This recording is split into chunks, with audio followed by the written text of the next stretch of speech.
மொழிகளிலேயே சிறந்தே பிறந்த மொழியாகிய என் அன்னை தமிழே, முதலில் உம்மை வணங்கி மேலும் இம்மேடையில் வீற்றிருக்கும் பெருமதிப்பிற்குரிய பெரியோர்கள் யாவருக்கும் இந்த மூன்றெழுத்து உரிமைக்காரியின் வணக்கத்தை தெரிவித்துக் கொண்டு, நான் போற்றும் பெருந்தலைவர் கர்ம வீரர் காமராசர் ஐயா அவர்களை பற்றிய ஓர் சில வரிகள் இதோ உங்கள் முன்.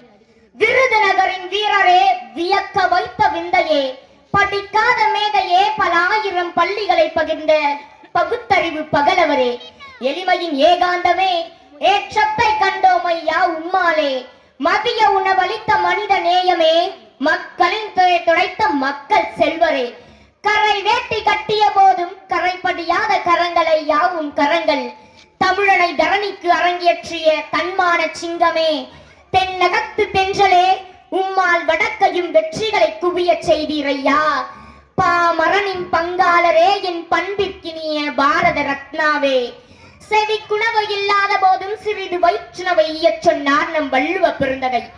அத்தகைய வார்த்தைக்கு வாகை சுட்டியவர் நம் கர்ம வீரர் காமராசர் ஐயா அவர்கள்.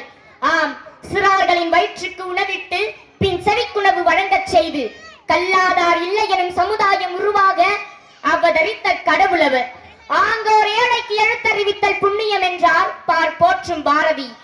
ஆனால் பாரத தேசத்தில் ஒரு ஏழைக்கு அல்ல, 1000 ஏழைகளுக்கு எழுத்தறிவித்தார் நம் கர்ம வீரர் காமராசர் ஐயா அவர்கள்.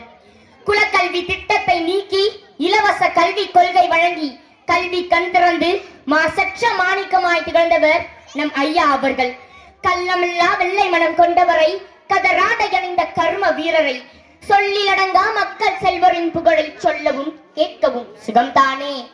இனம் காட்டும் நிறத்துடன் குணம் சொல்லும் உடையணிந்து தைரியம் அறிவிக்கும் உடலை கொண்டு வணங்க தோன்றும் முகத்தை பெற்று வாழ்க்கையில் எளிமை புரிந்து அனைத்திலும் பொறுமை கண்டு அரசியலில் துணிவுடன் செயல்பட்டவர் நம் கர்ம வீரர் காமராசர் ஐயா அவர்கள்.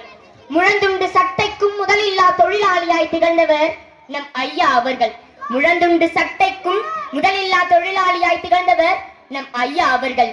பொன்னில்லான் பொருளில்லான் புகழின்றி வசையில்லான், இல்லானும் இல்லான் இல்லையெனும் ஏக்கமில்லான், அரசியலை காதலுக்கு அர்ப்பணிப்போர் மத்தியிலே காதலைய அரசியலில் கரைத்து விட்டு சென்ற கங்கையவர்.